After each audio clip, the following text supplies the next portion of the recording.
like that. I think this is good like that. Yeah. Do I have to hold this mic this high? Yeah, that's pretty good right there.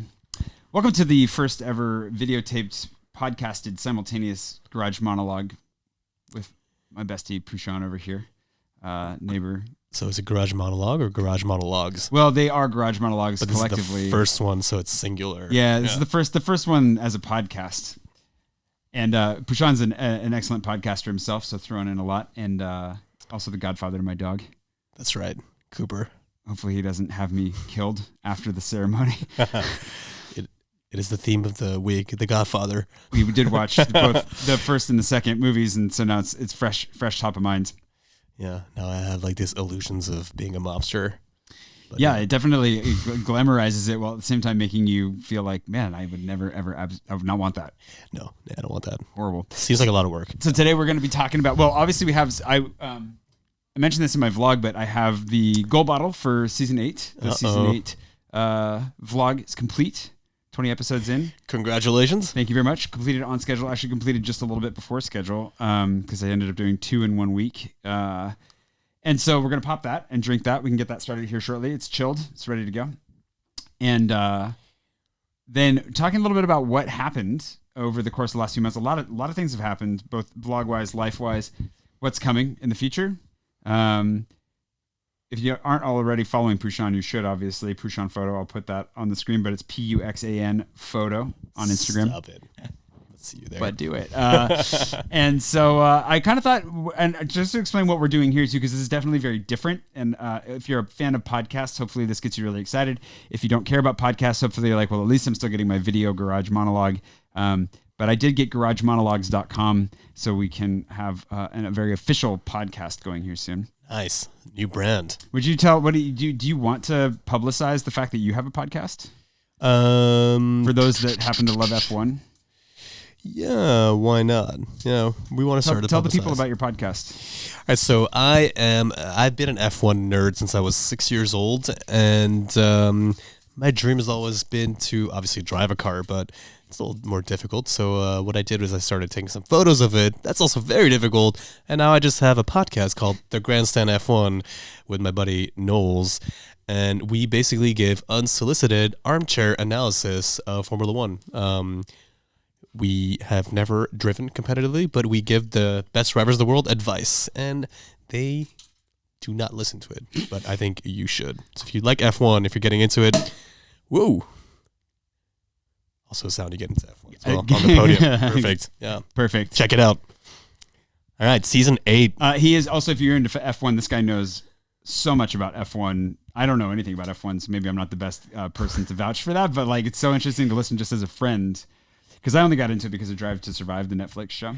And it's for everyone. I kind of go really into it. I'm a big nerd about it with numbers and statistics and kind of, going really far into the data of it.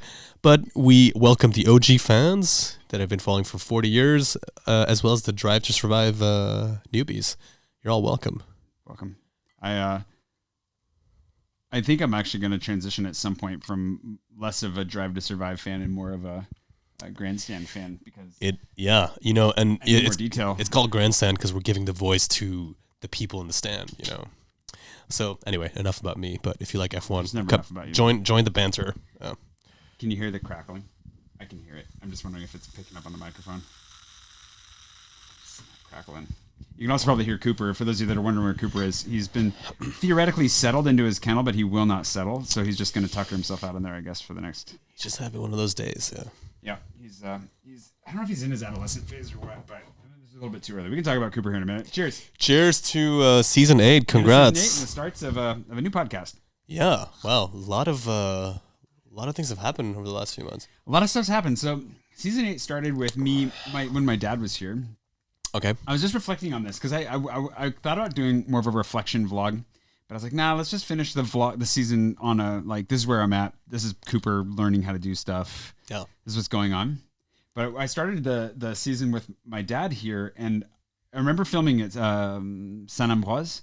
So it's a church that's over on like line 9 and the 11th. And I was filming right in front of it where I was just kicking into gear, I think, was that this season? I don't even remember. I probably should have looked this up. Where I was starting to use the microphone more and like take shots from a long ways away. Someone will probably correct you. Please correct me. I also am just like very not well. I figured this would be a casual time. I did think about doing notes, having it on my tablet. This is a trial run. We're gonna get to figure it out. Or they'll confirm it. Yeah, they can confirm it. Just gonna look actually on my. So when did the season start? That's what I'm trying to figure out because was it fall? Yeah. It was a while because when my dad was here, so it was basically 19 or 20 weeks ago. Okay. Because it was one episode per week for 20 weeks running, and I remember thinking that I was going to be doing a lot more, like kind of an in-depth. Yeah. So it was 4 months ago. It was like. I guess it was called Up and Atom with my dad here. So welcome to season 8. And we had just right after the Ireland trip was the end of season 7 when I went to see Mark. Got to fly my drone, almost lost it in the ocean multiple times. Ooh, that's right. Yeah, well, that'll happen. The more you fly the drone, the closer you are to losing it. Take these risks. Man, it reminds me of me losing my drone on the Pacific Coast Highway. What is it? Highway 1? Yeah. Yeah. How did that happen? Yeah, I'm actually going to make a video of it because it's quite the story. I won't get into it. Isn't this the one where, like, didn't it end up on it was like on a hillside somewhere and you just couldn't figure out where it was? Pretty much, I lost track of it and I couldn't see it anymore. And I could just see how far it was in terms of feet. And every time I thought it was getting closer, then it would reset and it was further away. It's definitely like some kind of glitch. And then all of a sudden, I thought I was going to crash onto the traffic. Is like, oh, this is bad. And then bad. It kind of just went into the hills and then I couldn't find it. But if you want to find out how I eventually did find it, I'll be making a video soon. YouTube also. No problem. Since you made a YouTube video though. Yeah, no promises on when that's coming out. I got to figure some other stuff in the meantime. But yeah. Hey, no pressure. Soonish this year. We do miss your YouTube videos. You did do a recap of 2021, which was really good. Yeah, I have a few videos coming up on YouTube. Yeah, it's good. Beautiful stuff. It always inspires me. Thank you. There's some. I forget. There are a couple of shots that you took when we were in India that I definitely stole later. I remember. Yeah. Well, not stole. I told you I was doing it. Best form of flattery. Yeah, exactly. Yeah, it was inspired. That's one of the reasons I really love traveling with you. You're gonna get a letter from my lawyer. We are way off. Yeah, exactly. We're way off where we were starting, but. Yeah, why are we talking about me? Well, hey, season 8. Yeah. I'm always happy to talk about you. We were not in India this season. That we were not. We'll go back though. I definitely want to go back.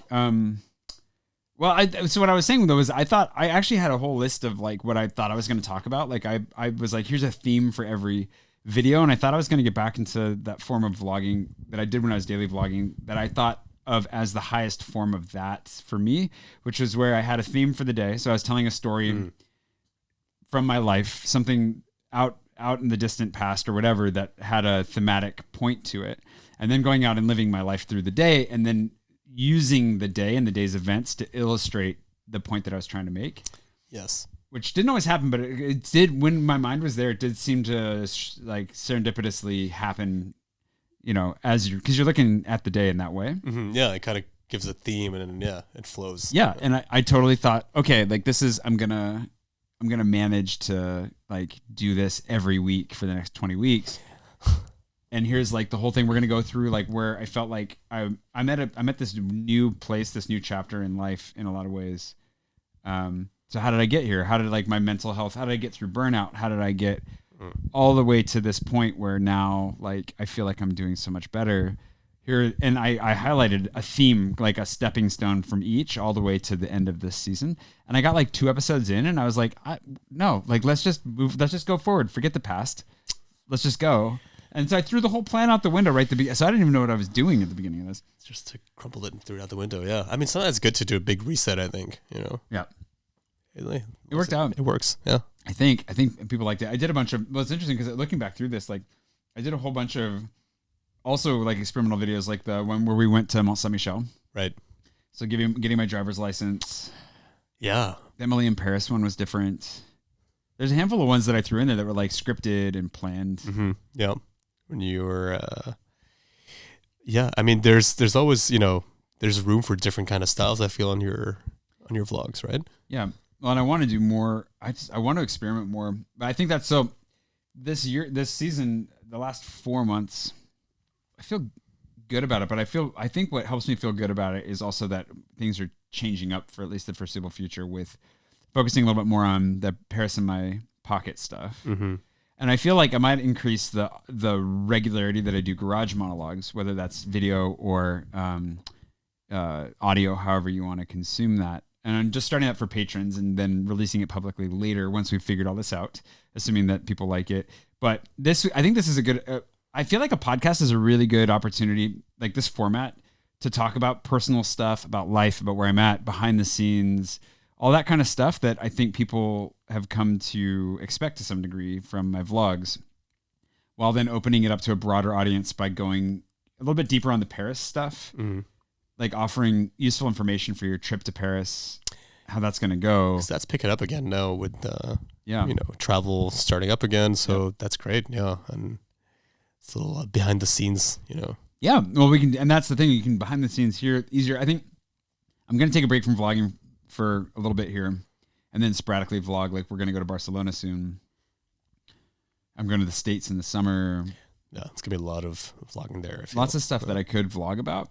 But I just kind of feel like there's, it's a time to make a little bit of a transition and kind of professionalize some of the video stuff, like not totally drop vlogging, but also add like a significant chunk of like the Paris stuff is what people generally find me for, what a certain number of people come to expect. Yeah. You're the Paris guy. The American Paris guy. And I've always avoided being the Paris guy. I didn't want to be the Paris guy. And now I feel like, oh no, like this makes sense.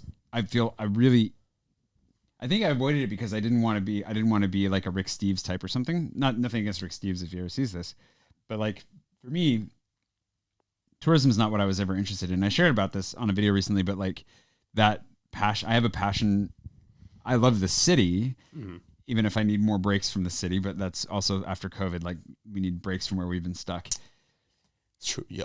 Yeah. Change of scenery. Change of scenery would be really good, but I get that. And they're coming, but like what made me get into doing the Louvre video and the Metro video and all these videos that introduced me to most people, the Louvre video and the Metro video they still are always performing as like in the top 5 videos every month. Yeah. They've never gone viral, but they're always doing well. And it's that thing of like, I did that because I heard people talking about how the Metro was confusing. And I was like, how is it confusing? And then you're like, okay, well, I guess if you've never used it before, yeah, I can see that. And then that becomes intimidating and frustrating. And then that taints your entire experience with the city. Yeah. And so then it's like, oh, I don't want people to have a bad experience with the city. Like, let me figure out how to help them have a better start. And so that I really enjoyed doing because I wanted to quell the whatever struggles people had coming to Paris. But then and you know this, like I found myself spinning my wheels trying to make like touristy content that I was like, yeah, what am I doing?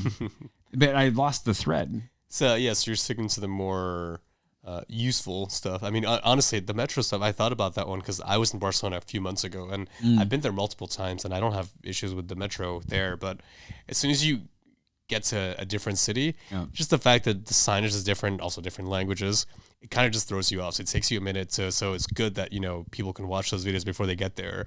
And, they don't need to know the top 5 most Instagrammable, locations because they already know them, But that stuff I think is way more useful. Yeah. When you were in that video too, the top 5 Instagrammable That's locations. Right. Yeah. I mean, it was a fun video. Yeah, it's fun. I think I'm not surprised that the Metro one does really well because that's the kind of thing that makes you a little nervous, when you haven't been to Paris yet. Well, and that's why I need to make a video specifically just about like getting from the airport to the city.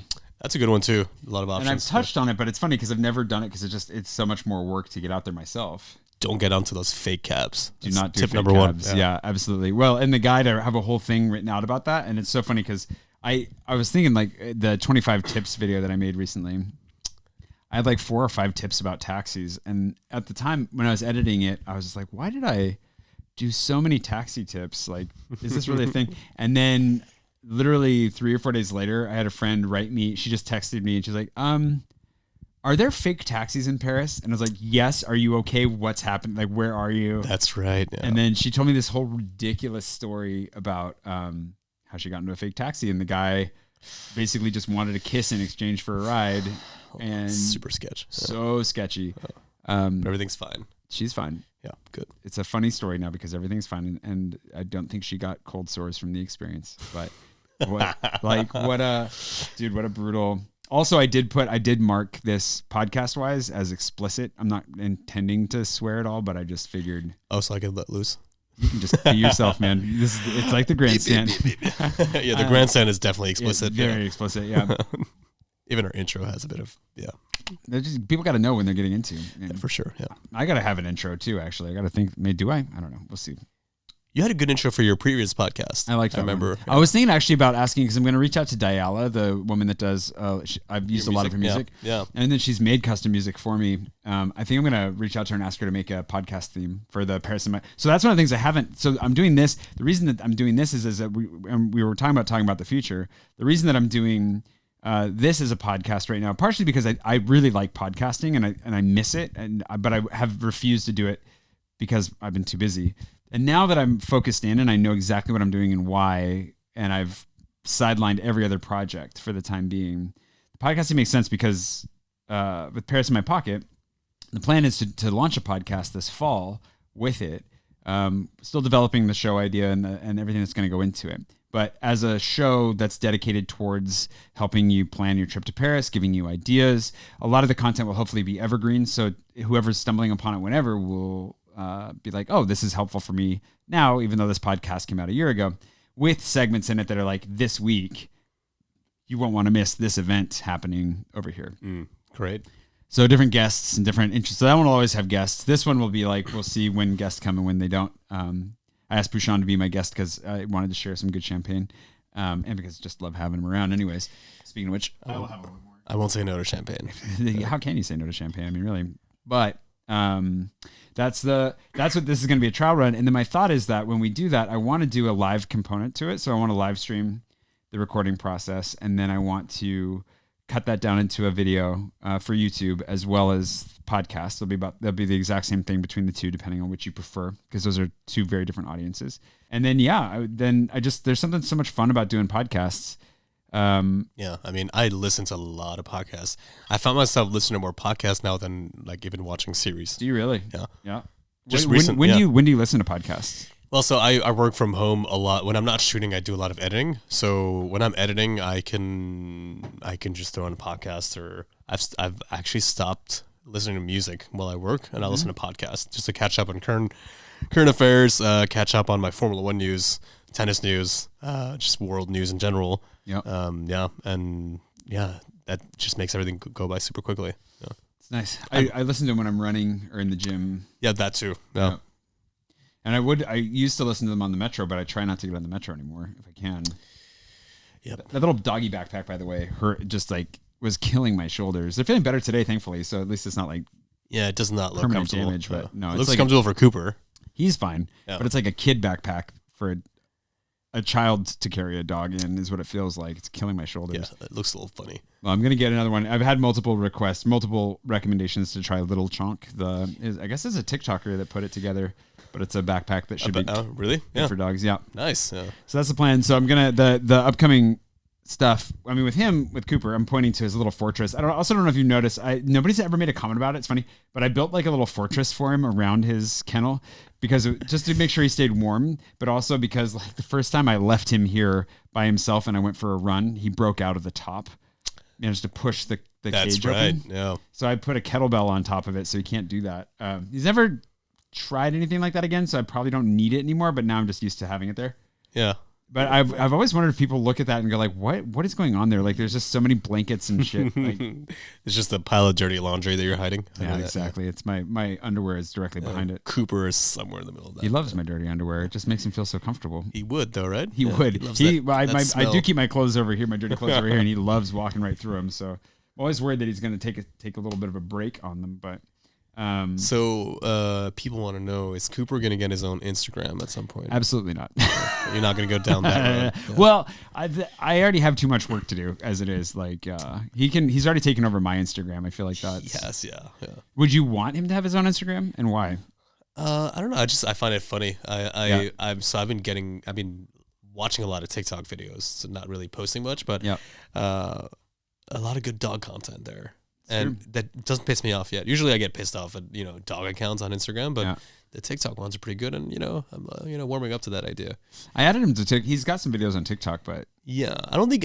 Doesn't necessarily need it, but he could become a superstar. That's all I'm saying. It's true. I think we're just gonna focus on letting the superstardom come through YouTube, and hopefully that works. He won't be doing podcasts clearly, so not yet. Yeah, you can do some ASMR later. Yeah, we just let him chew his cheese on a microphone. That probably exists already. Dogs doing dogs for ASMR. Dog I bet ASMR, you that does actually. I do not want to look that up, but I bet you that dog chewing bone I'm gonna check that out later. That is an ASMR thing for sure. Okay, so no Cooper Instagram. No Cooper Instagram. I don't think so. You've got a lot of projects going on. Yeah, I have too much going on. I've already had to cut out so many fun things. You could do is just get him like an agency. So it's true. Like could do that. Just becomes a dog model. Just let him do something. Because the thing is, honestly, like I already don't want to spend any time on Instagram.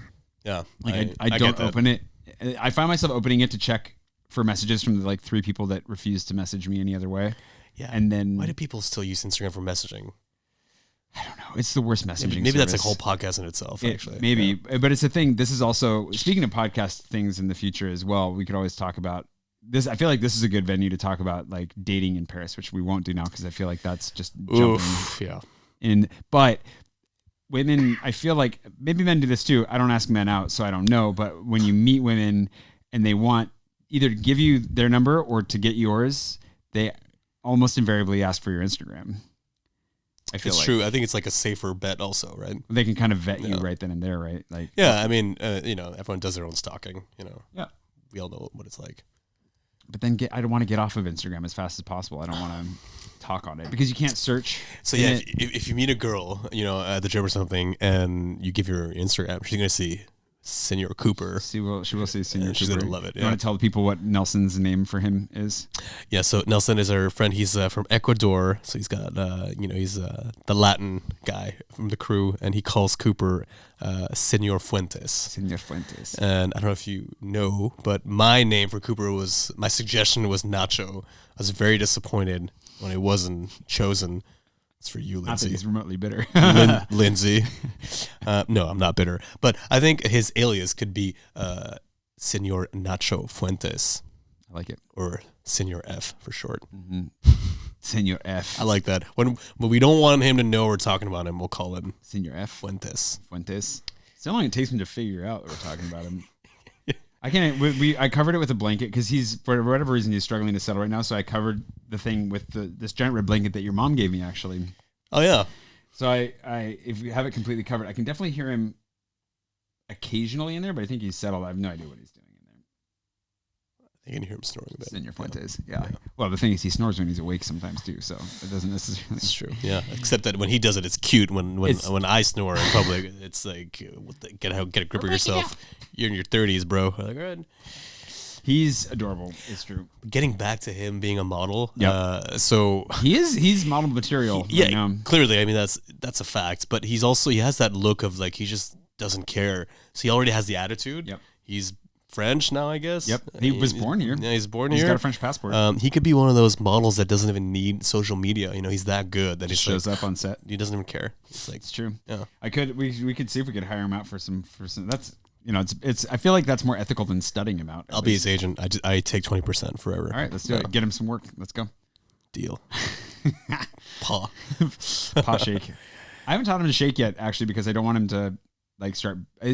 I think he's probably old enough to learn, but I heard, or somewhere along the line, they said, don't be careful teaching them to shake too early because then it'll turn into begging. Like they'll put their paw on you to beg. And thankfully he's not a beggar 90% of the time or more. No. I think when he begs, good. It's just coincidental. He's just coming up to you when you happen to have food. So he's good. Is Watkins coming along? Anyways, we're just getting off on Cooper now. Everybody's here. We should have a section just Cooper updates, I suppose. Yeah, the Cooper section. If you have also, this is an opportunity as well because this is a new thing. My intention with obviously the Garage Monologues are an opportunity for me to talk the way that I used to, as far as like this is just where I'm at, real talk. What I'm struggling with. Speaking of Cooper, I've just been really irritable the last couple of days. I don't know what it is, but and I think it's unfortunately coinciding with him pushing his boundaries a little bit, and he's adjusting to a weird sleep stuff, and so it's bad timing on that front. But I don't know what it is that I've been so irritable about. Part of it's probably not sleeping quite as well, whatever. Yeah, we also changed, we had like the springtime. Yeah, the hour change. Yeah. It started snowing the other day in April. I mean, it's gotten me. I don't know if you can hear my voice, but I've been struggling recently. Yeah, and you're doing a good job not coughing right now, actually. Yeah, Shouldn't have brought it up, actually. Sorry, but... And now that's all they're going to say.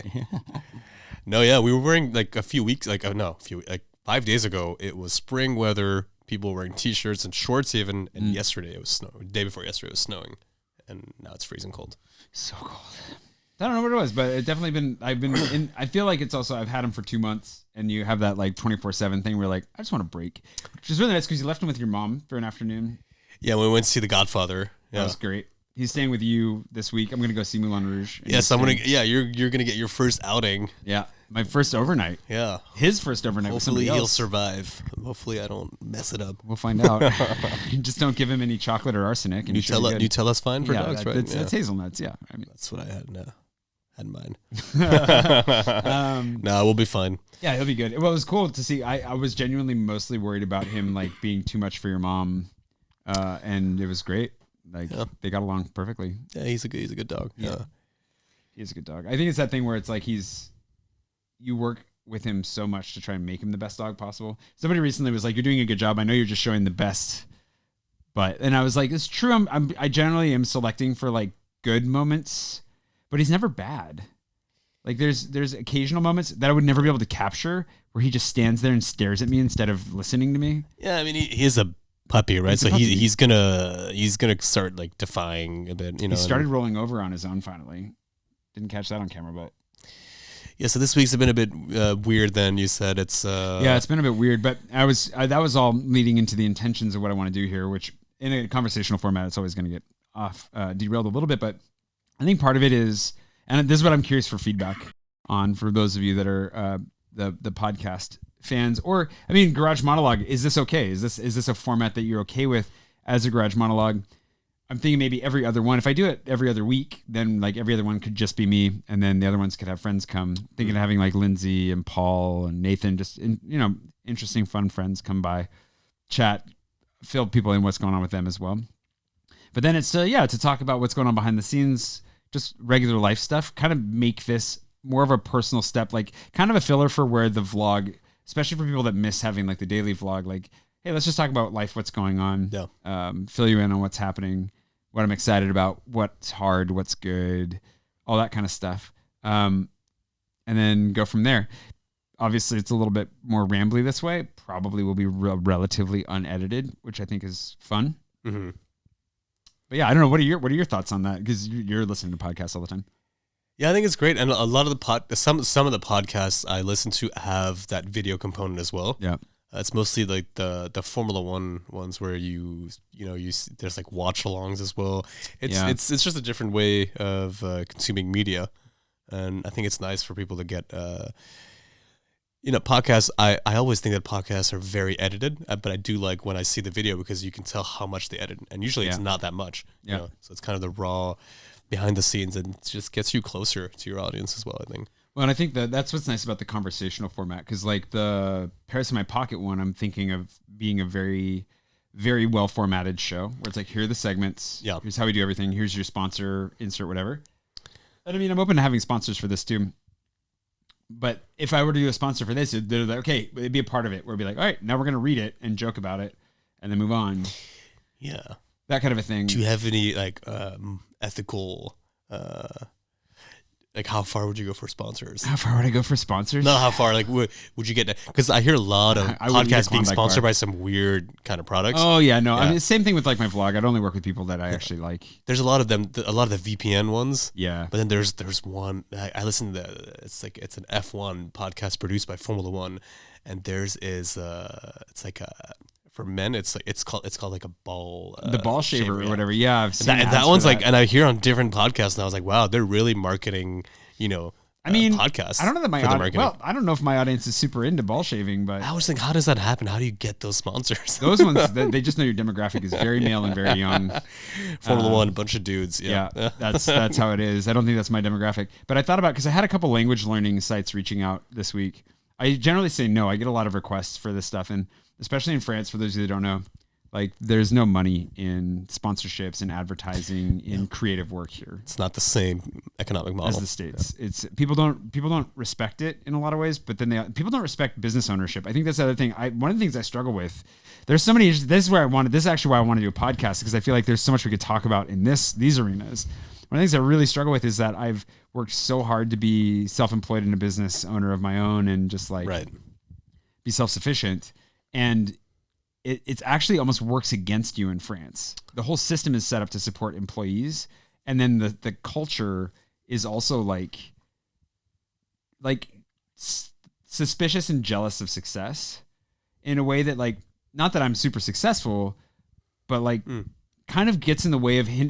Whereas in the States, people look at you like, you own your own business? Oh my gosh, that's so cool. Tell me about it. Yeah, they encourage you more. Yeah, Here they're like, ugh. I think it's a newer thing also, but it's starting. It's starting. More and more people are doing that. It also helps that I'm American. So like because the YouTubers that I know, like French, whatever, there's French YouTubers are actually demographically underrepresented because the culture does not support it in the same way. And especially female creators. Really? Yeah, and that might be changing now with the pandemic, but pre-pandemic, I know that they were one of the lowest in Europe. And interesting. When I tell people I'm a YouTuber, because I feel there's no way for me to get around it unless I'm going to lie, basically. Anytime I'm like, oh, I make videos, so like, about what? And I'm like, myself. I don't know, like, I do say I do porn a lot, actually, just to get a reaction. I'll just be like, yeah, I'm in porn. Onlyfans.com/Jay Swanson. I should get that. I should just get that for the heck of it. And we can just put videos of Cooper chewing on his cheese. That's a good idea. That's Cooper's Instagram is on OnlyFans. Not clickbait. Not clickbait. That's that I should set that up. And it's literally just shots of him sitting there chewing on something. That'd be amazing. You want an 8K live feed of Cooper? You have to pay $25 for these 2 photos. And so, but like for me, it's interesting because I do, and I think on the business owner side, I suffer mostly from the system being set up to be like unfriendly to business owners. So when I'm dealing with URSAF or I'm dealing with any of these official administrative things, I get screwed. Did you share that yourself? I don't know if I shared the full story. I mentioned it. That's one of the, I actually was thinking about, I wanted to share that. We're at 32 minutes. Maybe that could be like its own podcast almost. I feel like that should be its own podcast. It's pretty deep, yeah. I'll share that story the next time. So like basically that can be the actual monologue that I'll do after this and release in 2 weeks. But basically, like, I suffer from the system, banks, loans, everything is set up to, like, it's not friendly to the business. Thank you. To the business owner, it's very friendly to the employee. Fair enough. Like, in some ways, I really respect that they really care for employees. That's fine. But like, I come from a culture that admires the entrepreneur and the hustle, right, which is a French word as well. And so, like, I have the benefit of being American, though, where when I meet other like French YouTubers or business owners or whatever, they get more flack from their peers than I do. So I get, if you had to, and obviously Pouchon is French, so we can see what he thinks about this. But if you sat me next to a French YouTuber and you got the same question from a French questioner, and they said, "What do you do for a living?" If I say I'm a YouTuber, the response is always like, "Oh, tell me more about that," and it has always been that. Yeah, people are generally intrigued. Yeah, but if it's a French person that says they're a YouTuber, there's going to be suspicion. They're going to be like, "What do you mean? That's not real. That's not a real job." Yeah, and it's purely because they sound French when they speak French, and I sound not French when I speak French. Like there's a real difference there. Part of it also, they probably expect like, oh, it's an expat living in France, so you've passed so many more hurdles than just someone who's trying to. YouTuber here. It's all these different things that are happening in the background. I feel it's true. They assume like you had to struggle more, so you made it. So you're obviously more serious. I don't know. Maybe it's part of it. That could be it. Yeah. I'm really curious about it, but I think especially when I was teaching in like French high schools and stuff, you just see how the kids. This is a French education conversation to have, but like you see how the kids are just beaten down instead of built up. Yeah. And I think that the YouTube type stuff, like if you want to be a YouTuber, you need people in your life that are building you up to go after something like that. It's already so demoralizing as it is. Like if you're not getting encouraged, to continue, you quit pretty quickly. Yeah, so you're going to be toast most likely. So I don't know. Think about that. Tell the people where should they follow you on TikTok and everything? 'Cause he's posting on TikTok too. Yeah, so TikTok is a new thing, so we'll save that for another one. But so if you want to check out my photography, I do travel, food, and F1 as well. Let's say my professional one is at PUXAN Photo, Pushan Photo. If you want to follow my F1 photography, it's at F1 Mode Push. It's a little play on my name, and also Mode Push is a technical term in F1. Yeah, if anyone out there has F1 connections, give me a call. Please do. Yeah. Actually, he's a phenomenal photographer. Check out his photography and connect him with somebody that can get him in the paddock. Yeah. I'm going to do a podcast soon on like talking about the mafia of F1 or motorsports photography. Dude, it's a closed circle. It's a closed circle. I mean, it's not a mafia in a bad way, but it's just like it's hard. They don't let people in. Oh, yeah, for sure. Which is understandable, but also makes it a little frustrating. Yeah, it's kind of like you entering, the French system. You got to really. I've decided just to operate outside of it as much as possible, so kind of have to. And let us know too. Like this, I kind of thought I'd keep this to about a 30-minute format to start, but you can see how it could easily go for an hour. Yeah, it could definitely also go way longer. I feel. Exactly. Which is fine. I think a lot of people like those podcasts. Maybe there's two versions. Maybe there's a 30-minute video and an hour long, or maybe we just do an hour long. Yeah. Hey, Joe Rogan does 3 hours, right? Yeah, exactly. Yeah, he does 3-4 hours. So we could leave the people wanting more, but I don't want to assume you actually enjoy. We got to see, like, how it goes. We haven't finished the bottle of champagne. Here's the question for you. How are you feeling? I'm feeling better after. I know this is this is nice. The coffee didn't help earlier, but this is helping. We were just gonna wrap it up, but maybe we keep it going because we could talk. I could tell the Ursaf story now. Yeah, go for it.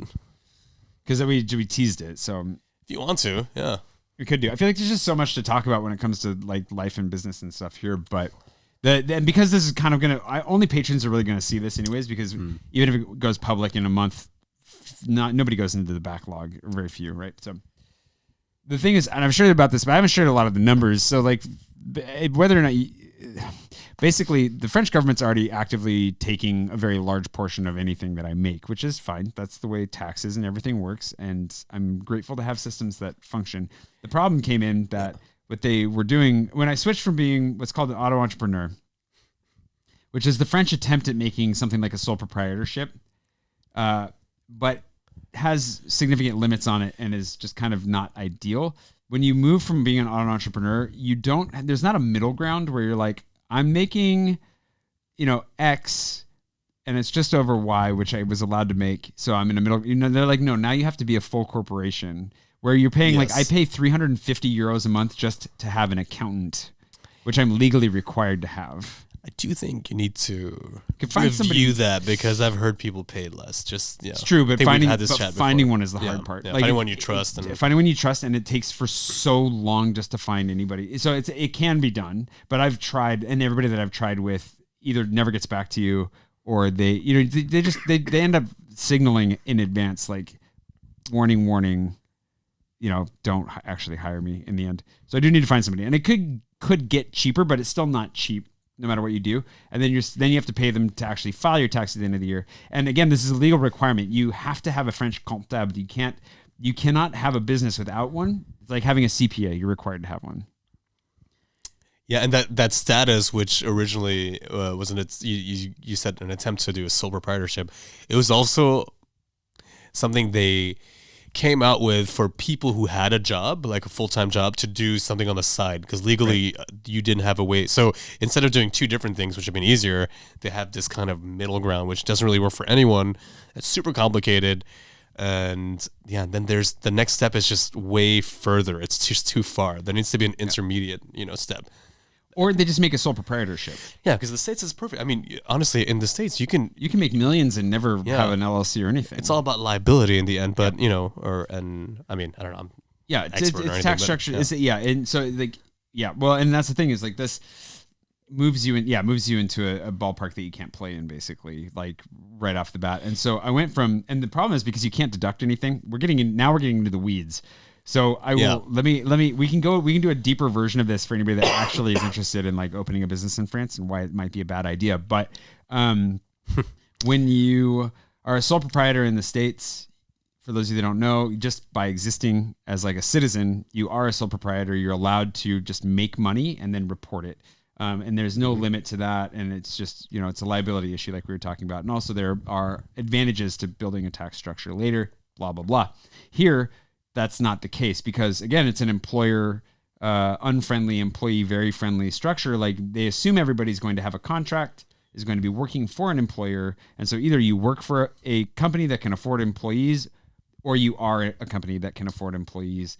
That's it. There's no like side hustle gone like full time. There's no like whatever. They do have other statuses like intermittent, things like that, where you're a gig worker. And it's a whole different. And then you have guilds, and you have all these other things that are archaic and ridiculous, but that do exist. But those work though. They really can work. But there's also like I think this is one of your status, right? When you're like a one person enterprise, right? One person company. But it still is not easy. Well, and the thing is that you have to have, in order for it to really work, you have to have a revenue that's high enough to justify it, basically. Yeah. But they force you into it before you have that revenue. There's a lot of fixed costs. Yes. And my costs are actually very strongly fixed. Even though I don't have I don't rent a space, my staff are like paid a very small amount. Like Kate, I still pay a little bit here and there. I used to have more people that worked with me. Realized that was not necessarily the best idea. By the way, I'm all pro bono. He is all pro bono. He's you should definitely go follow him because like he's just doing it out of friendship and kindness. We're not a corporation here, we're just helping friends out. Absolutely. And so with the hashtag not sponsored by Pouchon. Or vice versa. And so basically what happens is that they then not only put you in this status where my expenses went way up. I didn't have to have an accountant before. All of a sudden I do. And the reason that it happened was because I had the Kickstarter for my book. That's right. That pulled in like 13,000 or something like that. And that put me over the limit of like 70,000 euros in revenue. I got maybe 2,000 of that for myself. The rest of it went into like production, whatever else, like editing, design, and so forth. I think, well, maybe I got a little bit more than that, but I think maybe only 2 because you still had to pay taxes on it. So you set aside like 40% for taxes and charges and stuff right off the bat just to be safe. And then you have your production costs and you're buying everything up front. So it's thousands and thousands of dollars to pay for hundreds of books up front, blah, blah, blah. All that to say, I maybe took home $2,000, let's say $3,000. But the French government said, yeah, but you got 13,000. So you're now over the limit and legally you can no longer be this lower status, this auto entrepreneur status. You have to incorporate. They let you break that rule twice, but then I think they fine you the second time. And so everybody was like, you have to get out. And so I was like, okay. So then I found an accountant, did the whole thing, thought that I was making good choices. It's debatable to this day. And became a corporation, but it's kind of like the equivalent of an LLC. Mm-hmm. It's an EURL, so it's a pass-through tax entity. My taxes it gets confusing as far as how exactly it works out, and that played out later because what I didn't realize was that the way that they do it, where I was paying quarterly, I was saying this is what I made, this is the amount that I pay every quarter, and just paying before. What happened with this, COVID made this complicated too because they put a hold on charging people for a while. But what happened was they ended up saying, hey, you made this revenue like the last quarter, whatever, or the first 2 quarters of your existence. So we're going to take that, extrapolate it out for 2 years, add 20% to that. This is what you're going to have made in 2 years. And then we're going to charge you for that now. Yeah, they project your future earnings, right? Based off revenue. And your future taxes, right? Based off of that. Exactly. Yeah. No idea what your expenses were. No idea what you are actually making. They don't care. They're like, this is what you owe us, and then we'll reimburse you in the future if we were wrong. Yeah. And it's like, are you kidding me? Like, what if you were opening a restaurant or something and your margins are razor thin, and then the tax office comes and they're like, by the way, you owe us however much money today. So they sent me a letter. They sent me 2 letters. I get one letter that says, you owe us 24,000 euros, which, if you recall, secret project number 1, I've already invested basically that much. Like I took out an advance on my Patreon earnings from Patreon. It was a project that they set up. I thought, okay, everything's settled. I'm good. I'm going to take a chunk out, invest it in the business. I'm operating at basically nothing. Like I'm not taking any money myself. I'm not making anything. I want to invest it in, make this cool thing that I think is going to help people experience Paris. It's going to be fun. It's going to be really good. I still believe in it. But anyways, I was like, okay.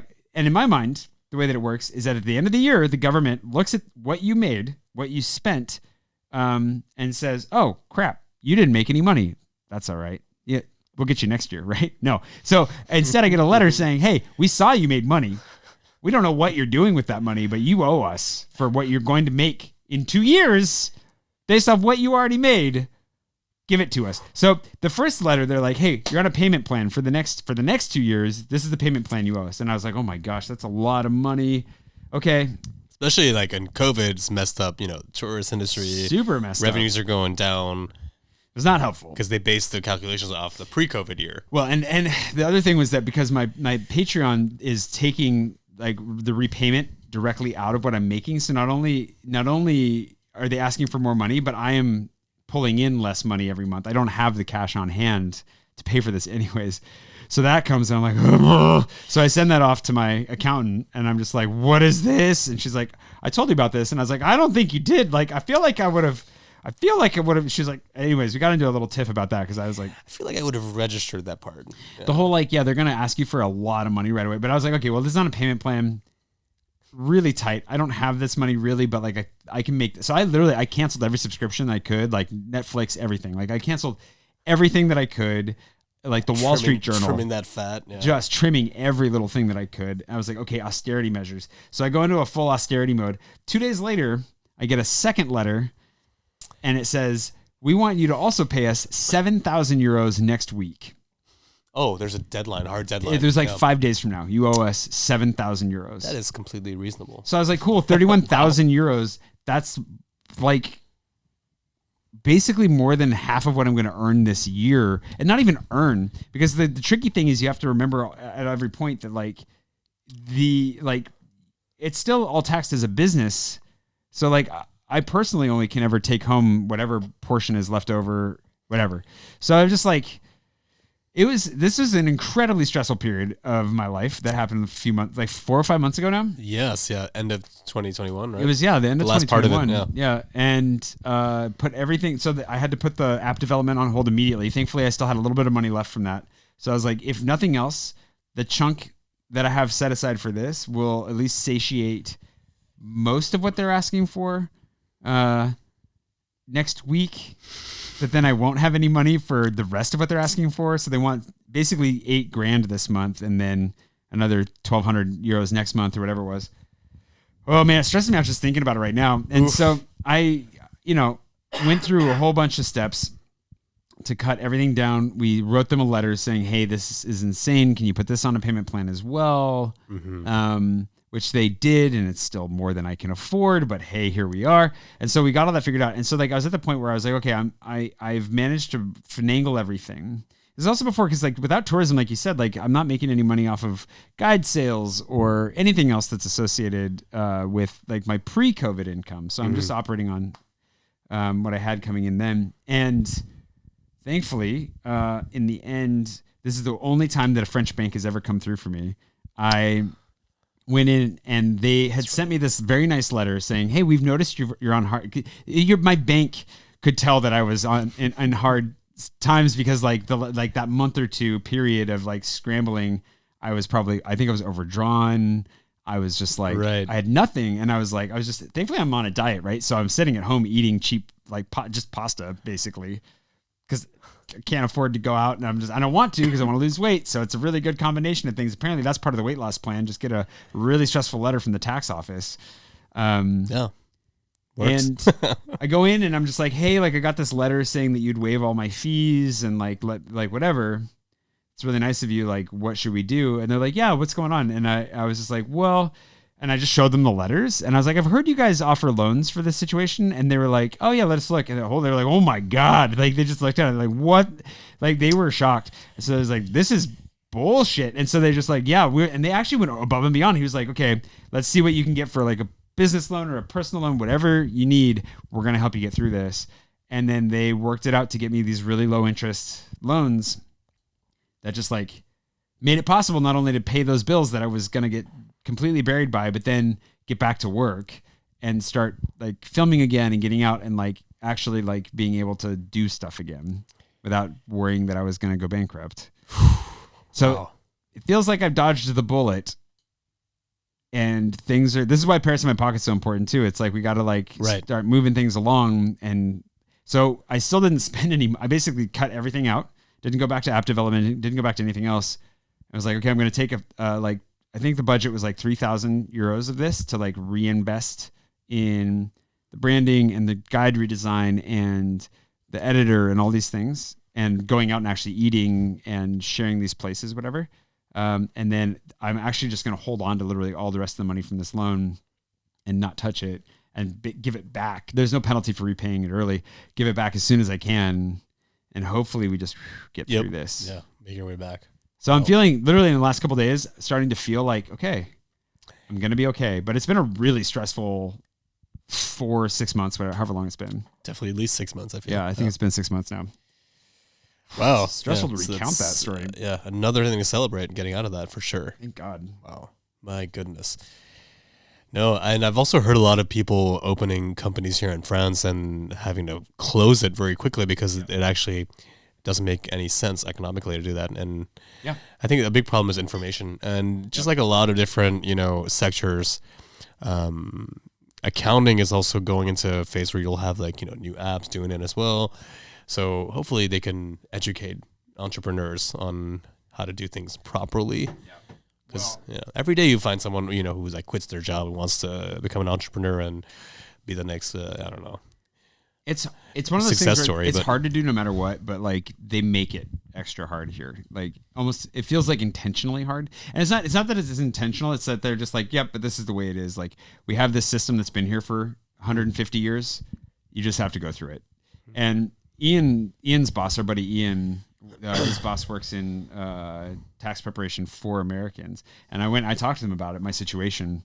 I talked with a lot of people about this. I found every accountant and lawyer that would talk to me, and was just like, what do I do? And he said, URSAF, the office that sent me this letter, he said that they are the number one cause for businesses to go bankrupt in France. They're the number one reason people go bankrupt in France. But